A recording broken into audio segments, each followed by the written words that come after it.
రాష్ట్రంలో వేసవి మొదలవక ముందే పవర్ కట్ సెగలు మొదలయ్యాయి.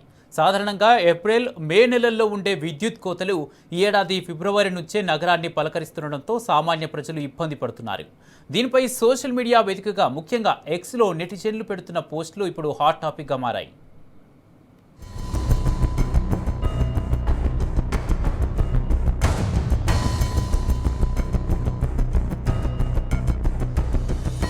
రాష్ట్రంలో అప్రకటిత కరెంటు కోతలతో జనం తల్లడిల్లుతున్నారు. హైదరాబాద్లోని పలు ప్రాంతాలకు చెందిన ప్రజలు విద్యుత్ శాఖ అధికారులను ట్యాగ్ చేస్తూ సోషల్ మీడియాలో వరుసగా ఫిర్యాదులు చేస్తున్నారు. ఇంకా ఎండలే మొదలవ్వలేదు, ఇప్పుడే ఇలా ఉంటే మే నెలలో పరిస్థితి ఏంటని ప్రశ్నిస్తున్నారు. విద్యుత్ శాఖ అధికారికంగా భారీ కోతలు లేవని చెప్తున్నప్పటికీ క్షేత్రస్థాయిలో మాత్రం నిత్యం అప్రకటిత విద్యుత్ కోతలతో ప్రజలు అల్లాడిపోతున్నారు. వేసవిలో డిమాండ్ను తట్టుకోవడానికి ట్రాన్స్ఫార్మర్లు, లైన్ల మరమ్మతులు చేపట్టడం లేదన్న విమర్శలు కూడా ఉన్నాయి. గతంలో విద్యుత్ సరఫరాలో అంతరాయానికి సంబంధించి ముందస్తు సమాచారం ఉండేదని, కానీ ఇప్పుడు అలాంటి ముందస్తు సమాచారం లేకుండానే విద్యుత్ సరఫరాను నిలిపివేస్తున్నారని ప్రజలు మండిపడుతున్నారు. ఇక్కడ కరెంటు కష్టాలు చాలా ఎక్కువైపోతూ ఉన్నాయి. ఇప్పుడు ఎండలు ముద్రనే లేదు. ఫిబ్రవరి నెల నుంచి కరెంటు కష్టాలు ఈ విధంగా ఉంటుంటే రేపు రాను పరిస్థితి ఏంటిది? ఇంతకుముందు కరెంటు పోతూ ఉంటే ఎప్పుడైనా ఇంటిమేషన్ ఇచ్చేవాళ్ళు, ఇప్పుడు బగర్ ఇంటిమేషన్లో కరెంట్ కట్ చేస్తూ ఉన్నారు. ఎప్పుడు పోతుందో తెలుస్తలేదు, ఎప్పుడు వస్తుందో తెలుస్తలేదు. ఇప్పుడు చాలా ఇబ్బందిగా ఉంది కరెంటు. మాకైతే ఎవ్రీ వన్ అవర్ పోతూ ఉంది. మేము జనరేటర్లు చార్జ్ చేసుకోవాల్సిన పరిస్థితి వస్తూ ఉంది. ఈ కరెంటు ఎప్పుడు పోతుందో తెలుస్తలేదు. లైన్లు కూడా చాలా పాతవి అయిపోయినాయి. కొత్త లైన్లు వేయాలని మేము చాలాసార్లు ఏఈ గారికి వాళ్ళకి చెప్పాము. వేస్తున్నాం అంటున్నారు, కానీ అవి మాత్రం పట్టించుకోవట్లేదు ఏఈ గారికి ఎవరు. కానీ ఏం చెప్పినా అధికారులు అదిగో ఇదిగో చేస్తామని చెప్తున్నారు తప్ప అసలు వర్క్ చేయడం అనేది అసలు శూన్యమైపోయింది. గతేడాదితో పోలిస్తే ఈసారి ఏసీలు, కూలర్ల వినియోగం ఫిబ్రవరి నుంచే పెరగడం వల్ల గ్రిడ్పై ఒత్తిడి పడుతోంది. నగరంలోని కొన్ని పాత ప్రాంతాల్లో విద్యుత్ లైన్లు బలహీనంగా ఉన్నాయి. చిన్నపాటి గాలివాన వచ్చినా లేదా లోడ్ పెరిగినా ట్రిప్పింగ్ సమస్యలు తలెత్తుతున్నాయి.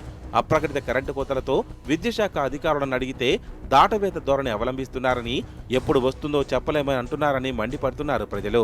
గతంలో ఇలా ఉండేది కాదంటూ ఆగ్రహం వ్యక్తం చేస్తున్నారు. ఎందుకు నాణ్యమైన కరెంటు సరఫరా చేయలేకపోతున్నారో అర్థం కావడం లేదని, బీఆర్ఎస్ ప్రభుత్వంలో 24 గంటల పాటు నాణ్యమైన విద్యుత్ సరఫరా ఉండేదని, ఇప్పుడేమైందంటూ అధికారులను ప్రజలు నిలదీస్తున్నారు.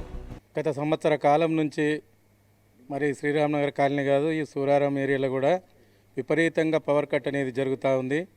దీనికి కారణాలు ఏంటో కూడా తెలియడం లేదు. ఏ వాళ్ళను ఎవరిని సంప్రదించినా కానీ ప్రాబ్లమ్స్ ఉన్నాయని చెప్పినప్పుడు మనకు ప్రాబ్లమ్స్ అనేది పేపర్లో ఇస్తూ ఉన్నారు. పేపర్లో 2 గంటలు 3 గంటలు అని చెప్పి దాన్ని 5-6 గంటలు చేసి, అది వారం కాదు, నెల కాదు, ఎప్పుడు కంటిన్యూగా రాత్రి పగలు తేడా లేకుండా మరి కరెంటు పోతూ ఉంది. మామూలుగా లైన్ మెన్లను అడిగినప్పుడు లోడ్ ఎక్కువైపోయింది, ట్రిప్ అవుతుందని వాళ్ళు సమాధానం మరి గతంలో లేని విధంగా ఇప్పుడు మళ్ళీ జనరేటర్ల మీద, ఇన్వర్టర్ల మీద ప్రజలు వాటి సైడ్ మొగ్గు చూపాల్సిన పరిస్థితి వచ్చింది. మరి గవర్నమెంట్ ఏం చర్యలు తీసుకుంటా ఉంది? పవర్ ఉత్పత్తి ఎక్కువ ఉందంటున్నారు, పవర్ సమస్య లేదంటున్నారు. మరి పవర్ను గాలికి వదిలేసి ఉద్యోగస్తులు కానీ మరి ప్రైవేట్గా ఏదైతే సాఫ్ట్వేర్ కంపెనీలలో పనిచేసుకున్నటువంటి వ్యక్తులకు మరి అగమ్య గోచరంగా ఉంది. దీన్ని పట్టించుకునే నాదుడే కనపడతలేడు. కాబట్టి దయచేసి ఇక్కడి నుంచి అయినా వచ్చేది ఇంకా పీక్ టైం సమ్మర్ వస్తుంది కాబట్టి ఎట్టి పరిస్థితుల్లో గవర్నమెంట్ దీని మీద చర్య పెట్టి ఇమీడియట్లీ యుద్ధ ప్రాతిపదిక మీద కరెంటు రెగ్యులర్గా ఇచ్చేటట్టుగా తప్పనిసరిగా చేస్తారని మరి మీ ద్వారా, మీ మీడియా ఛానల్ టీ న్యూస్ ద్వారా మేము కోరుకుంటా ఉన్నాం. అప్రకటిత కరెంటు కోతలతో చాలా ఇబ్బందులు పడుతున్నామని వర్క్ ఫ్రం హోం చేస్తున్న సాఫ్ట్వేర్ ఉద్యోగులు వాపోతున్నారు. ఒక్కసారిగా కరెంటు పోయి రావడంతో నెట్ కనెక్ట్ కావడం లేదని, దాంతో తమ టీం లీడర్లతో సమస్యలు వస్తున్నాయంటూ కరెంటు సిబ్బందిపై ఆగ్రహం వ్యక్తం చేస్తున్నారు. ఇక మున్సిపల్ శాఖ నిర్లక్ష్యం కారణంగా దోమల బెడద తీవ్రంగా ఉండడంతో జాగారం చేయాల్సిన దుస్థితి ఉందని చెబుతున్నారు. స్వయంగా ముఖ్యమంత్రి వద్దే మున్సిపల్ శాఖ ఉన్నప్పటికీ నగరంలో మెయింటెనెన్స్ సరిగ్గా లేదంటూ ప్రభుత్వంపై మండిపడుతున్నారు నగరవాసులు. పవర్ కట్ అనేది చాలా పెద్ద సమస్యగా మారింది. మరి ఈ కరెంటు సమస్య వల్ల మరి ఇంటి దగ్గర నుంచి సాఫ్ట్వేర్ ఉద్యోగస్తులు కూడా ఉద్యోగం చేసుకోలేని పరిస్థితిలో ఉన్నారు. మరి ఇంతకుముందు ఏదన్నా మెయింటెనెన్స్ ఉన్నా ఏదన్నా కానీ ముందస్తుగా ఇన్ఫర్మేషన్ అనేది ఉండేది. ఈ మధ్యకాలంలో మరి ముందస్తు ఇన్ఫర్మేషన్ కూడా ఉండలేదు. మేము ఫోన్ చేసి అడిగితే మాత్రం లైన్ రిపేర్ ఉంది, లేకపోతే వర్షం వచ్చింది, పవర్ పోయిందని చెప్తున్నారు. కానీ అఫిషియల్గా పవర్ కట్ అని మాత్రం ఎక్కడా చెప్పట్లేదు. మరి విపరీతంగా ఈ కరెంటు పోవటం వలన మరి అర్ధరాత్రి అపరాత్రి అని లేకుండా ఎప్పుడంటే అప్పుడు ఈ కరెంటు పోవటం వలన దోమల బెడత చాలా ఎక్కువగా ఉంది. ఈ దోమల వల్ల అనేక రకమైన సమస్యలతో ప్రజలు ఇబ్బంది పడుతూ ఉన్నారు.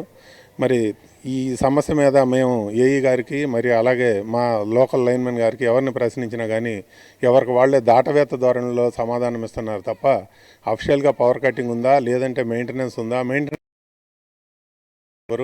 ఇవన్నీ కూడా మాకు అర్థం కాని సమస్యలుగా ఉన్నాయి. మరి దయచేసి ఈ సమస్యలపైన మరి అధికారులు తగు చర్య తీసుకోవాల్సిందిగా మీ ద్వారా కోరటం జరుగుతూ ఉంది.